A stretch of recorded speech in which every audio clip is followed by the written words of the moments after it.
যদি স্বরাষ্ট্রমন্ত্রী অতি দ্রুত তাদেরকে আটক না করেন তাহলে আমরা ধরে নিব রাষ্ট্রের মধ্যে থেকে যারা এনসিপির সহ এই তরুণ উদীয়মান দেশপ্রেমিক নেতৃত্বকে নীল নকশার ষড়যন্ত্র করছে, সেই ষড়যন্ত্রের সাথে আপনিও জড়িত আছেন।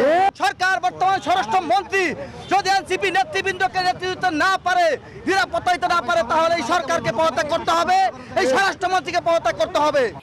সাভারে জাতীয় নাগরিক পার্টি এনসিপির জুলাই পদযাত্রা পরবর্তী সমাবেশে ককটেল বিস্ফোরণের ঘটনা ঘটেছে। এতে অন্তত ৩ জন গুরুতর আহত হয়েছেন।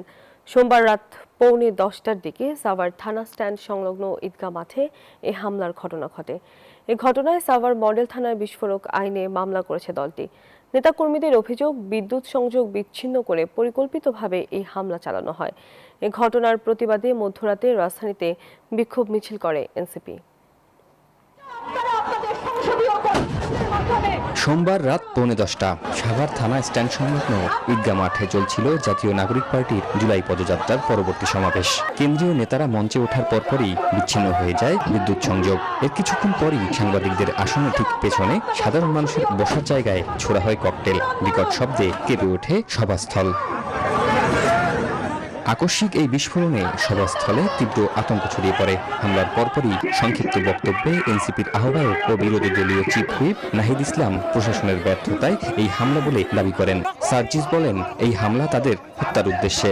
এইখানকার একটা রাজনৈতিক কর্মসূচিকে সম্পূর্ণভাবে নিরাপত্তা দেওয়া, আমরা মনে করি তারা সেটা নিরাপত্তা দিতে ব্যর্থ হয়েছে। রাজনৈতিক উদ্দেশ্যেই, রাজনৈতিক পরিকল্পনায় এই হামলা হয়েছে। আমরা এইটুকু নিশ্চিত যে এখানে অভ্যুত্থানের যারা সামনেসারির নেতৃত্ব ছিল, যাদের নেতৃত্বে সন্ত্রাসীদের খুনিদের পতন হয়েছে, তাদেরকে হত্যা করার উদ্দেশ্যে হামলা করা হয়েছে। এদিকে সাভারের এই হামলার খবর ছড়িয়ে পড়লে মধ্যরাতেই উত্তাল হয়ে ওঠে রাজধানী ঢাকা। বাংলা মোটর সহ বিভিন্ন এলাকায় বিক্ষোভ মিছিল বের করে এনসিপি ও অঙ্গ সংগঠনের নেতাকর্মীরা। অভিযোগ করেন, বর্তমান বিএনপি সরকারের ব্যর্থতা এবং প্রশাসনের নির্লিপ্ততার কারণেই বিরোধী দলের ওপর এই কাপুরুষোচিত হামলা হয়েছে। অনতিবিলম্বে হামলার পরিকল্পনাকারী ও জড়িতদের গ্রেপ্তার করা না হলে স্বরাষ্ট্রমন্ত্রী সালাউদ্দিন আহমেদের পদত্যাগের দাবি করেন তারা।